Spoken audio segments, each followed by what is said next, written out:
Caitlin Clark made her first career start and scored 20 points but had 10 turnovers, the most ever in WNBA debut. A little bit concerned about her perhaps hitting a rookie wall because she did come off of a long collegiate season and is now a level up. And these women, they're the best that there is.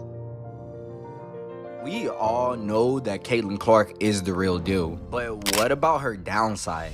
Where does she actually struggle? Are there even any true flaws in Clark's game? Well, in this video, we gonna unpack if Clark possesses any true downside of her game, so stick to the end. It is no secret that Caitlin has dominated the game of women's basketball so far. I mean, just take a look at how much discussion has surged around women's basketball in the past few months and years. The Caitlin Clark effect. Yeah, StubHub started seeing this really early as soon as she announced she was going to be in the WNBA draft. In fact, StubHub says they've seen a more than 90% increase in interest in ticket sales this season compared to last season. Yes, it's true. Part of this is because of Clark, but it's also because women's basketball is increasing in talent across the board. I mean, I could spend an hour going over each accolade she has accomplished over her college career, but I've already done that, and you can watch that video here in the top corner. In the light of all the positivity and optimism around Clark's game, has our excitement blinded us from seeing potential flaws? And before you go to the comment section to cuss me out, I am a Caitlin Clark fan, so allow me to dive into this. Before we can talk about the flaws, let me highlight a few of her strengths first. Clark's #1 weapon is her three-point shooting ability. The rest of her strengths are a byproduct of her ability to shoot the three ball from anywhere on the court. When you can shoot like Clark, you open the floor for opportunities that may not have existed without the shooting in the first place. Let's take Curry for example. As soon as he crosses half court, defenders have no choice but to pick him up, as he is a threat to score from deep. When defenders come out of the paint and pass the three-point line, it spreads the defense thin and opens up the floor for driving lanes and easy assists. Which leads me to Caitlin's other key strengths: playmaking and control of the game. With her shooting ability comes opportunities to dish to open teammates.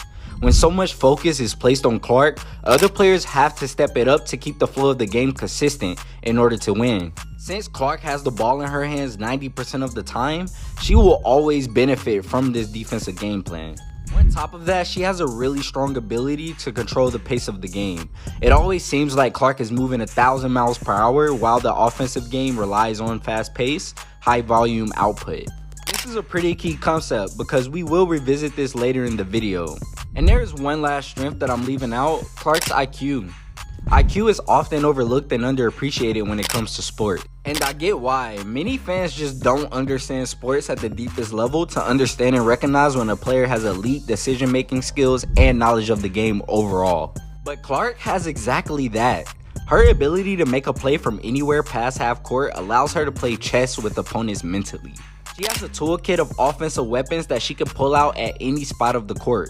This means her IQ has to be just as strong to complement those offensive weapons. So, if Clark is so good, are there any flaws? And let's be honest, it was extremely difficult to find flaws in her game, as she has been pretty much unstoppable. But there's one thing in common: when her offensive game becomes stale, which happens to every single human being who plays ball, what does Clark resort to? And this leads me to the very minimum flaws in her game. Flaws that fall into three key categories.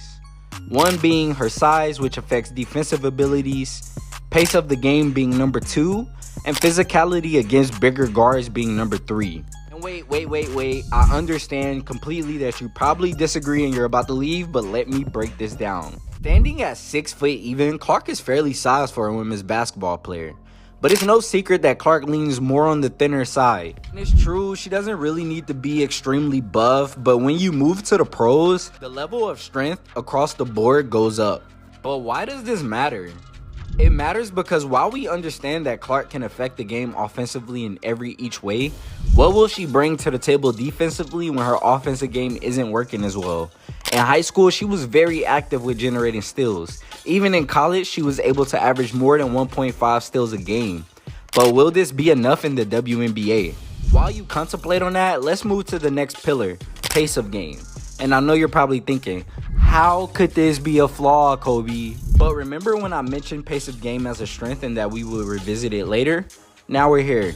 and it's simple. While having a fast pace can contribute to extremely high offensive scoring and output, it can also backfire when the pace is just too fast. For example, in Clark's WNBA debut, she finished the game with a whopping 20 points and 10 turnovers. And this is the downside of having a faster than normal offensive pace.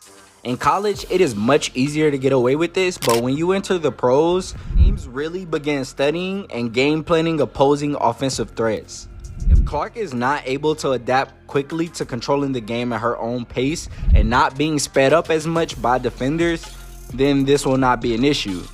Given that she's a rookie, it's what we would expect in a debut.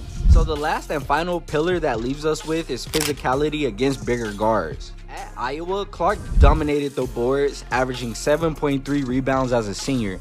Anytime your point guard can average more than 3 rebounds per game, it becomes a little special. Moving to the WNBA, the guards are just bigger, longer, stronger, and faster. This means Clark will have to adjust her physicality when defensive stars aggressively check her past half court. On the other end, Clark will face a similar issue that Curry did when he first entered the league. Being such an offensive threat, teams will look to take advantage of Clark's presence on the court when she is on defense. This means that teams will look to create mismatches between forwards and bigger guards against Clark. While she is not expected to stop a forward, this will be something she will most likely have to address as time goes on and teams figure her out. She causes so much offensive damage, teams have to start thinking how they can take advantage of her just being on the court. And this is one way. Now, if you are still watching at this point of the video, then congrats. You have common basketball sense and you're not blinded by the hype. The true question becomes, will any of these highlighted flaws affect Clark and her professional development long term? The answer is simply no. All of the flaws mentioned are just temporary stumbling blocks that are expected when a new guard enters the league. I'm not worried about Caitlin Clark at all. I don't give a damn if she doesn't have a great season. First of all, the Indiana Fever ain't that good. Let's get that out the way. Common sense would say that a player needs time to fully develop into a star at the professional level. It's no secret that Clark has already started developing into that star for the league. No player is perfect, and that includes Clark. If she can address the potential areas of weakness in her game, she will be the greatest women's athlete of all time. What do you think? Thank you for watching to the end of this video. If you also want to know how the WNBA or Indiana Fever are genius, then click these videos.